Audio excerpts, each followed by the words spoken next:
Madame, mademoiselle, monsieur, bonjour et bienvenue dans ce magazine. Nous poursuivons notre rencontre avec le frère Dominique Collin qui a publié aux éditions Salvator un livre intitulé « Le christianisme n'existe pas encore ». Dominique Collin, bonjour. Bonjour, frère. Dans ce livre, vous abordez justement une thématique, vous l'avez brièvement en introduction, vous en avez déjà parlé, cette différence entre le moi et le soi. Je pense qu'elle est fondamentale dans la compréhension de votre livre, donc est-ce qu'on pourrait peut-être un peu y revenir et surtout l'approfondir ? Oui, d'autant plus que à la fois c'est très simple, et quand on essaye de mettre des mots, vous savez que le mot simple en français c'est le plus compliqué, donc pourquoi ? Tout simplement parce qu'il nous est difficile, sans entrer dans une schizophrénie, de penser que nous sommes qui nous sommes, mais qu'en même temps, cette identité à soi ne dit pas encore définitivement, totalement, qui nous sommes. Et c'est cette expérience, mais que chacun peut, et c'est pour ça qu'il faut d'abord partir de cette expérience vécue. Je crois qu'il y a des moments dans la vie où, par exemple, on peut faire l'expérience qu'on ne se reconnaît pas tout à fait. On peut avoir, je sais pas moi, un acte ou être entraîné dans quelque chose, on se dit, mais tiens, est-ce que c'est moi ça ? Enfin, pourquoi est-ce que j'ai réagi comme ça ? On peut avoir, je sais pas, un accès de colère alors qu'on n'est pas colérique et se dire, mais tiens, qu'est-ce que ça vient dire de moi ? Pourquoi y a-t-il ce décalage ? C'est à partir de là, d'ailleurs, que les sciences humaines ou la psychanalyse peuvent entrer en lice, parce qu'il y a comme une sorte de hiatus, de différence, mais qui peut devenir un peu handicapante. C'est-à-dire, qui peut dire vraiment qu'il sait qui il est ? C'était déjà, finalement, la philosophie avec Socrate, connais-toi toi-même, c'est le préambule, en fait, de cet acte de connaissance de soi qu'est la philosophie ou que sont les sciences humaines. Se connaître soi-même, c'est un fameux défi.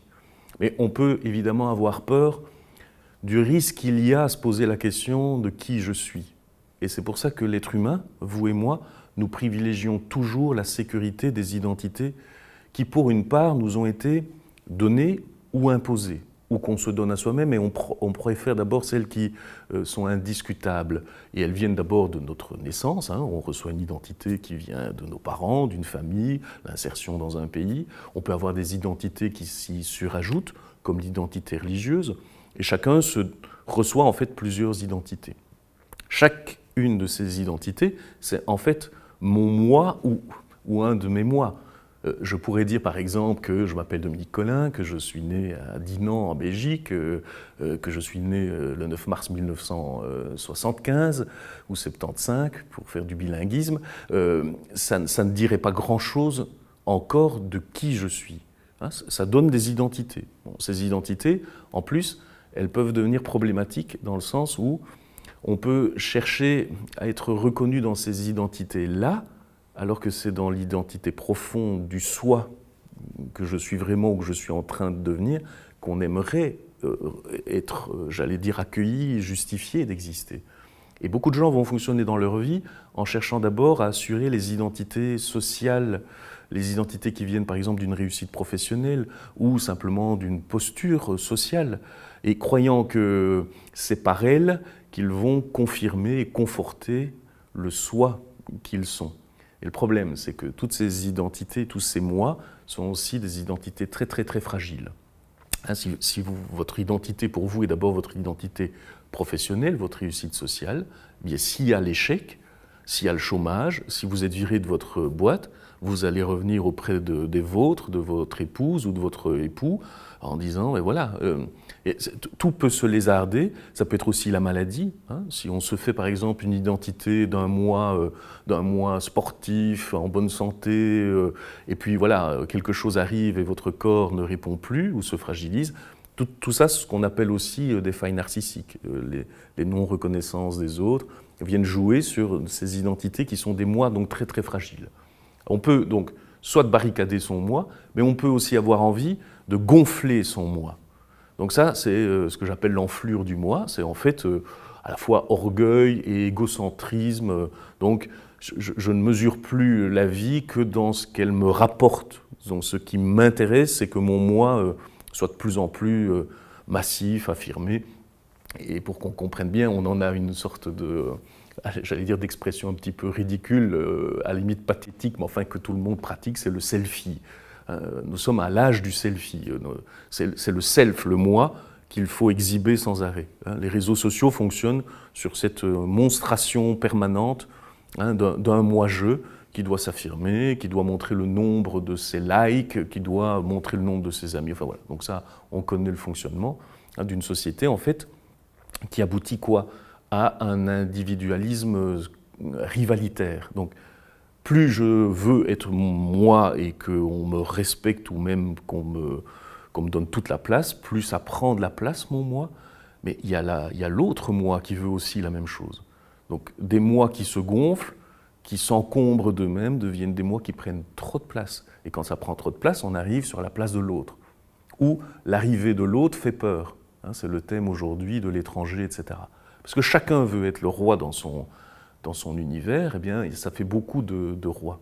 Comme dit un philosophe juif que j'aime bien, Watkin, il dit qu'à force de vouloir devenir des dieux, nous devenons odieux.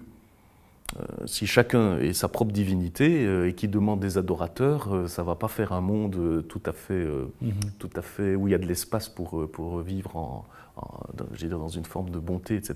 Donc le moi prend trop de place. Il est encombré de lui-même et il encombre les autres.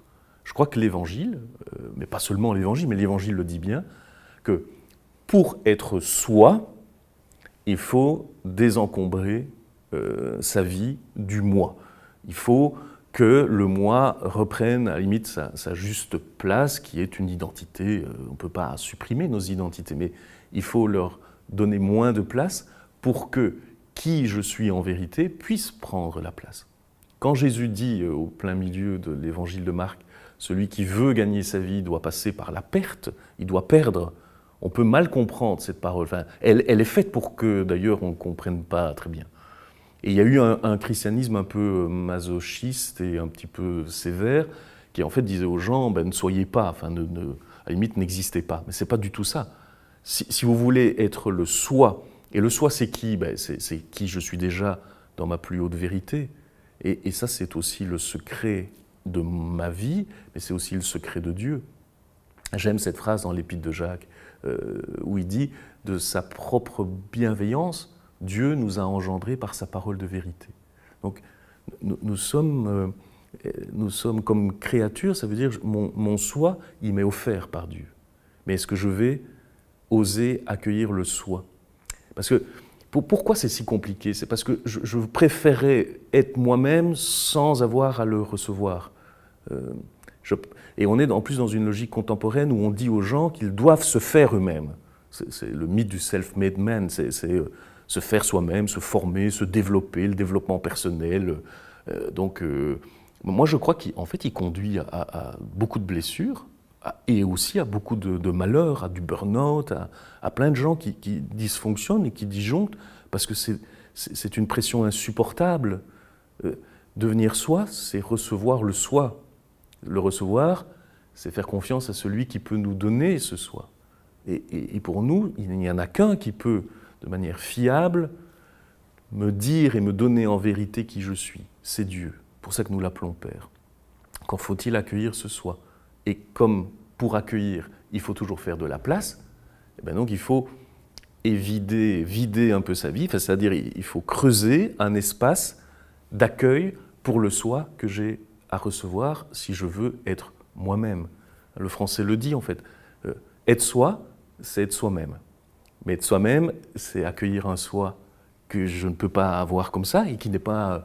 je vais dire, au bout d'un développement personnel, c'est pas au bout de mes potentialités, c'est même pas au bout de mes compétences, c'est pas au bout d'une réussite sociale, c'est se recevoir comme Dieu a voulu que je sois, c'est-à-dire comme un fils, c'est-à-dire comme quelqu'un qui est justifié d'exister. Le soi justifié n'a plus besoin d'être dans la rivalité, la compétition, il ne souffre plus d'être lui-même puisque c'est sa grâce d'être lui-même. C'est sa joie. En d'autres mots, si je comprends bien, quelque part, le soi permet l'accomplissement de sa destinée. Oui, c'est ça, oui. Mais il faut encore l'entendre comme un accomplissement qui n'est pas un accomplissement uniquement par ses propres forces, donc par une sorte de potentialisation de qui on est, parce que c'est comme ça qu'on conçoit beaucoup aujourd'hui le développement. Ici, c'est même plutôt faire... Il y a on appelle ça la déprise, où il y a une sorte d'accueil, en fait, de réceptivité. Il faut accueillir qui je suis. Ce qui est, à mon sens, beaucoup plus libérateur, ce qui est beaucoup moins, à la limite, anxiogène et beaucoup moins aussi culpabilisant. Qui je suis existe pour chacun, c'est son soi justifié, et l'indice de ça, c'est la joie d'exister. Parce que la joie, elle est toujours l'indice que je commence à être réconcilié avec le soi que je suis. Quand il est bon de vivre, quand je suis heureux que la vie soit là, pour moi et pour les autres, alors c'est que mon soi est déjà bien existant. Dominique Colin, merci beaucoup. Nous arrivons déjà au terme de ce magazine. Merci de votre fidélité. À très bientôt.